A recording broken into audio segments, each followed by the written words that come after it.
Bonjour, donc voilà de nouveau dans la classe de français, le français au collège, programme marocain. Alors toujours avec les deuxièmes années collège, les premières années collège, pardon. On a déjà vu la lecture, rappelez-vous, maison à louer. Et on a appris comment décrire un lieu. Aujourd'hui, on va apprendre dans une leçon de communication comment localiser dans l'espace. Puisque lorsqu'on fait la description d'un lieu, on localise des objets, des personnes. Alors, localiser. Localiser dans l'espace, c'est indiquer l'endroit où se trouve une personne, où se trouve un objet, où se trouve une ville, où se trouve une construction. Oui, c'est dire où se trouve. Avec l'énoncé qu'on formule, on répond à la question où. Où se trouve, par exemple, où se trouve la gare? Où se passe cet événement? Où est mon livre de français? La réponse va être un énoncé dans lequel on localise. Qu'est-ce que j'emploie? Eh bien, on emploie des prépositions. Et on a déjà vu la leçon sur les prépositions. Rappelez-vous, les prépositions, ce sont des mots qu'on emploie pour indiquer, pour relier. Et là, nous avons les prépositions qui localisent. Bien. Préposition, c'est lorsque j'ai un seul élément. Par exemple, à, au, sur, sous, par, devant, derrière, dans, en. Oui, un seul mot. Ou bien, j'emploie des locutions prépositives. On les appelle aussi locutions prépositionnelles. Ils sont formés de plusieurs mots, en face de, près de, loin de, à côté de, le long de, à gauche de, à droite de, au-dessus de, au-dessous de. Ce sont les locutions prépositives. Vous y êtes? Donc, supposons que vous marchez dans la rue et une personne qui ne connaît pas la ville vous demande un renseignement. Il vous dit par exemple, s'il vous plaît, jeune homme, ou bien s'il vous plaît, mademoiselle, où se trouve la gare? Donc là, on a une question. Donc vous allez indiquer la gare, vous allez localiser la gare. Oui. Donc vous pouvez lui donner l'énoncé, par exemple, avec plaisir monsieur, il faut être poli avec les gens qui vous interrogent. Avec plaisir madame. Vous allez tout droit, vous tournez à gauche, la gare est en face de vous. Oui, donc j'ai indiqué là, à droite, à gauche, en face de. Vous y êtes? Alors on va prendre un autre exemple. Situation, je répète que dans la communication, j'ai toujours ce tableau dans lequel il y a situation, il y a énoncé, ou bien on vous donne énoncé, vous trouvez la situation, ou bien l'inverse. Alors là, j'ai donné une situation. Tu fixes un rendez-vous avec tes amis. Tu te localises pour qu'ils puissent te rejoindre. Donc, tu es dans la rue et tu téléphones à tes amis pour vous fixer un rendez-vous. Donc, tu te localises dans l'endroit où tu es. Allez, donc on peut dire n'importe, il suffit de regarder autour de soi. Donc, je suis dans une rue, supposons que tu ne connais pas la ville. Je suis dans une rue, en face de moi, il y a la gare, oui. Derrière moi, il y a un hôtel. Donc, ça dépend des éléments qui vous entourent. J'ai dit que lorsqu'on a décrit la maison, et on part d'un repère. Vous êtes debout à un endroit, par exemple, je suis debout dans une ruelle, dans une rue. Oui, vous ne connaissez pas le nom de la rue.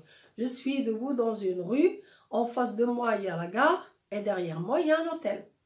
Oui. Oui, donc je peux me localiser selon les éléments qui m'entourent. Oui, je suis à côté d'un jardin public. Par exemple, je suis dans l'avenue, si je connais l'avenue, je suis dans l'avenue Hassan II. À ma gauche, il y a le jardin public et à ma droite, il y a les murailles de la Médina. Oui, l'enceinte de la Médina. Ancienne ville de Rabat, par exemple. Donc, ça dépend comment je peux répondre. Ça dépend où je suis. Donc, on va prendre un exemple, un simple exemple. Donc, il parle à ses amis, rejoignez. Il leur dit de le rejoindre, justement.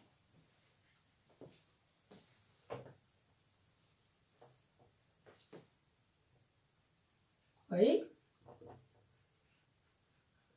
Rejoignez-moi. Vous voyez? Puis, il va se localiser. Je suis dans une rue. Oui. En face de moi,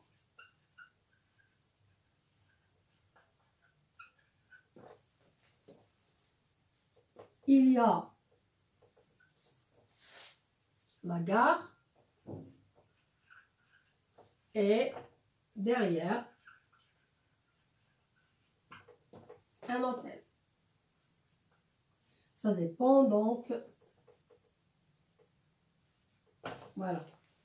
Donc, si les enfants connaissent la gare, ils vont le repérer.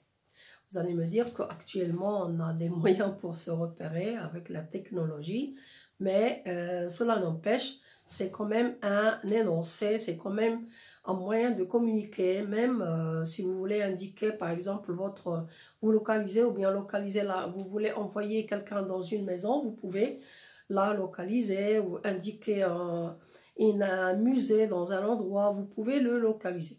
L'essentiel pour moi, c'est comment formuler justement cet énoncé et comment employer les prépositions et les locutions prépositives ou bien les locutions prépositionnelles. Vous y êtes? J'espère qu'on a compris la localisation ou bien localiser dans l'espace. Et ces phrases ou bien ces moyens, on les emploie beaucoup lorsqu'on décrit un lieu. Rappelez-vous le texte qu'on a vu, louer une maison à louer. Il y a eu beaucoup d'indicateurs spatiaux. On les appelle aussi les indicateurs spatiaux, c'est-à-dire ils indiquent où se trouve quelque chose ou quelqu'un ou une construction dans l'espace. Vous y êtes? Je peux vous donner une autre situation, ou bien je vous donne l'inverse, l'énoncé. Moi, ma chambre se trouve juste après l'entrée, à droite, au fond du couloir. Et elle est spacieuse. Elle donne sur un beau jardin. Que fait la personne qui ici? Moi, ma chambre se trouve juste après la porte d'entrée, au fond du couloir. Oui, à droite, au fond du couloir. Elle donne, les fenêtres de ma chambre donnent sur un grand jardin. C'est un énoncé, oui, c'est un énoncé. La personne qui parle, qu'est-ce qu'elle fait? Donnez-moi la situation. Oui, une personne localise quoi? Sa chambre dans la maison. Par exemple, un enfant parle à ses camarades, il localise sa chambre dans la maison. Donc, on a utilisé ici les indicateurs spatiaux. Oui. À la prochaine fois, j'espère qu'on a compris.